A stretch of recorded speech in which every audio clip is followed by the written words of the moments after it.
হিন্দু নিধন হচ্ছে। কদিন আগে দেখেছেন একজন আর্মি ম্যান, তিনি বাড়িতে ছুটিতে এসছে, তার বাড়িটাও ভাঙচুর করেছে। সে যখন পুলিশকে ফোন করছে 4 ঘন্টা ধরে তার বাড়িতে কোনো পুলিশ আসেনি। লাস্টে তার ব্যাটালিয়ন এসে সেই ব্যাটালিয়ন তাকে উদ্ধার করে। বিভিন্ন জেলাতে এই শিক্ষক শিক্ষিকারা যখন তারা তাদের ন্যায্য দাবিতে আন্দোলন করছে, আর এই চামচা পুলিশ, তৃণমূলের দালাল পুলিশ, এই দালাল পুলিশ যে শিক্ষকের কাছে শিক্ষা নিয়েছে, সেই শিক্ষকের কোমরে লাথি মারছে, বুকে লাথি মারছে। ধিক্কার জানাই এই পুলিশকে। বর্তমানে পশ্চিমবঙ্গের যে পরিস্থিতি, সেই পরিস্থিতিতে আমরা মনে করি যে আরেকবার এই বাংলার স্বাধীনতার লড়াই। আজকে এই মঞ্চে উপবিষ্ট আছেন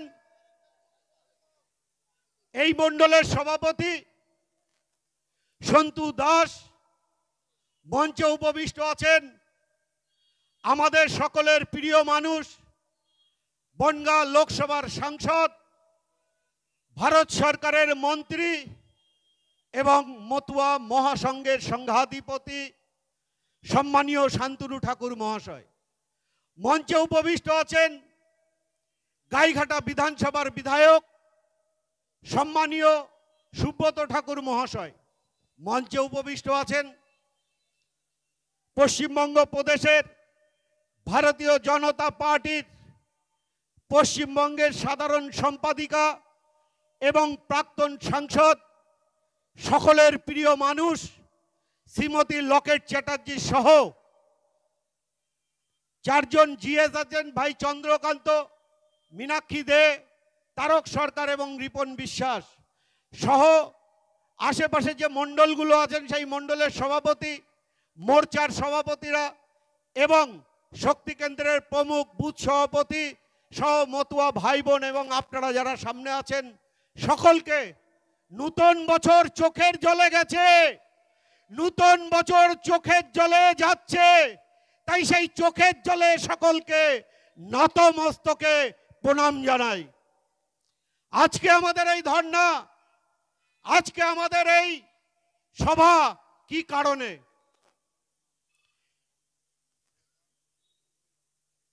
আমাদের মধ্যে উপস্থিত হয়েছেন আরেকজন প্রাক্তন সাংসদ সম্মানীয় অর্জুন সিং মহাশয়।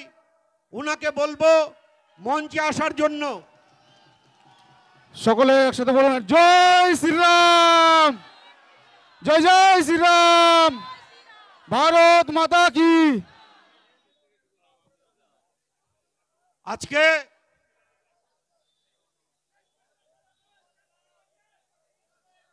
গাইঘাটা থানার সামনে ঘেরোয়া অবস্থান বিক্ষোভ। তার কারণ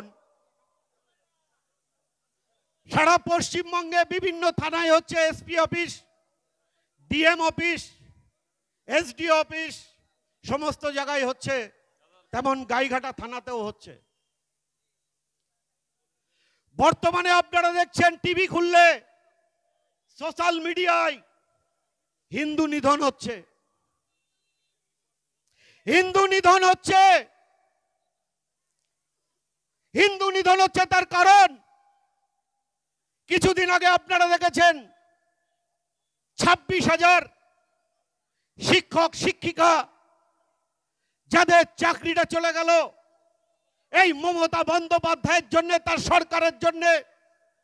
তার সরকার অপদার্থ অযোগ্য লোকের কাছে চাকরি বিক্রি করেছে, বিক্রি করে কোটি কোটি টাকা আত্মসাৎ করেছে।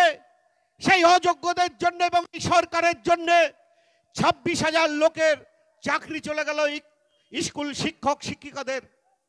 একটা প্রজন্ম শেষ হয়ে গেল। আপনারা ভাবতে পারছেন এই 26,000 পরিবার আছে। 2016 সালে এসএসসি যারা পরীক্ষা দিয়েছিল প্রায় 23 লক্ষ মানুষ, সেই 23 লক্ষ পরিবার আজকে ধ্বংস হয়ে গেল। আজকে এই প্রজন্ম ধ্বংস হয়ে গেল, একবারও আপনারা ভাবছেন না। আমরা দেখছি যখন কলকাতার রাজপথে বিভিন্ন জেলাতে এই শিক্ষক শিক্ষিকারা যখন তারা তাদের ন্যায্য দাবিতে আন্দোলন করছে, আর এই চামচা পুলিশ, তৃণমূলের দালাল পুলিশ, এই দালাল পুলিশ যে শিক্ষকের কাছে শিক্ষা নিয়েছে সেই শিক্ষকের কোমরে লাথি মারছে, বুকে লাথি মারছে। ধিক্কার জানায় এই পুলিশকে। বর্তমানে আপনারা দেখছেন টিভি খুললে, সোশ্যাল মিডিয়ায় হিন্দু নিধন হচ্ছে, হিন্দু নিধন হচ্ছে, হিন্দু নিধন হচ্ছে। তার কারণ কিছুদিন আগে আপনারা দেখেছেন 26,000 শিক্ষক শিক্ষিকা যাদের চাকরিটা চলে গেল এই মমতা বন্দ্যোপাধ্যায়ের জন্য, তার সরকারের জন্য। তার সরকার অপদার্থ অযোগ্য লোকের কাছে চাকরি বিক্রি করেছে, বিক্রি করে কোটি কোটি টাকা আত্মসাৎ করেছে সেই অযোগ্যদের জন্য। এবং এই সরকারের জন্য 26,000 লোকের চাকরি চলে গেল, স্কুল শিক্ষক শিক্ষিকাদের। একটা প্রজন্ম শেষ হয়ে গেল। আপনারা ভাবতে পারছেন এই 26,000 পরিবার আছে। 2016 সালে এসএসসি যারা পরীক্ষা দিয়েছিল প্রায় 23 লক্ষ মানুষ, সেই 23 লক্ষ পরিবার আজকে ধ্বংস হয়ে গেল। আজকে এই প্রজন্ম ধ্বংস হয়ে গেল, একবারও আপনারা ভাবছেন না। আমরা দেখছি যখন কলকাতার রাজপথে বিভিন্ন জেলাতে এই শিক্ষক শিক্ষিকারা যখন তারা তাদের ন্যায্য দাবিতে আন্দোলন করছে, আর এই চামচা পুলিশ, তৃণমূলের দালাল পুলিশ, এই দালাল পুলিশ যে শিক্ষকের কাছে শিক্ষা নিয়েছে সেই শিক্ষকের কোমরে লাথি মারছে, বুকে লাথি মারছে। ধিক্কার জানায় এই পুলিশকে। আপনাদেরও সন্তান পড়ে স্কুলে, নিশ্চয়ই আপনার সন্তান বাড়ি গিয়ে জিজ্ঞাসা করে, আমি জানি না আপনাদের লজ্জা শরম আছে কিনা, নিশ্চয়ই জিজ্ঞাসা করে, বাবা যে শিক্ষককে তুমি মারলে, কোমরে লাথি মারলে, সে কিন্তু আমার স্কুলের শিক্ষক। তখন আপনার কেমন মনে হবে? কারণ আপনাদের তো চামড়া মোটা, কারণ আপনাদের চামড়া মোটা, আপনাদের না লজ্জা না শরম আছে।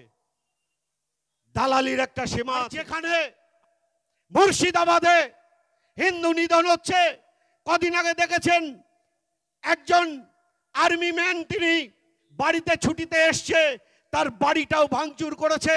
সে যখন পুলিশকে ফোন করছে 4 ঘন্টা ধরে তার বাড়িতে কোনো পুলিশ আসেনি, লাস্টে তার ব্যাটালিয়ন এসে সেই ব্যাটালিয়ন তাকে উদ্ধার করে। দেখেছেন মুর্শিদাবাদে 5 লক্ষ টাকা একটা গরিব মানুষ, তিনি লোন নিয়ে বাড়ি করবে, তার বাড়ির টাকাটা পর্যন্ত পুড়ে গেছে। একজন মেয়ের বিয়ে দেবে, তার 1.5 লক্ষ টাকা, সেই টাকাটা পুড়ে গেছে। তখন কোথায় ছিল আপনাদের বীরত্ব? কোথায় ছিল বীরত্ব? তখন তো নপুংসকের মতো দাঁড়িয়েছিলেন, মমতা বন্দ্যোপাধ্যায়ের অর্ডার মতো, যে তিনি যতক্ষণ না বলবে ততক্ষণ আমরা যাব না। লজ্জা হয় আপনাদের উপরে, ধিক্কার জানাই আপনাদের উপরে। আপনারা লুঙ্গি বাহিনীদের সাথে, আমরা লুঙ্গি বাহিনীর, আপনারা লুঙ্গি বাহিনীর সাথে। আমরা মুসলমানদের বিরোধী নই।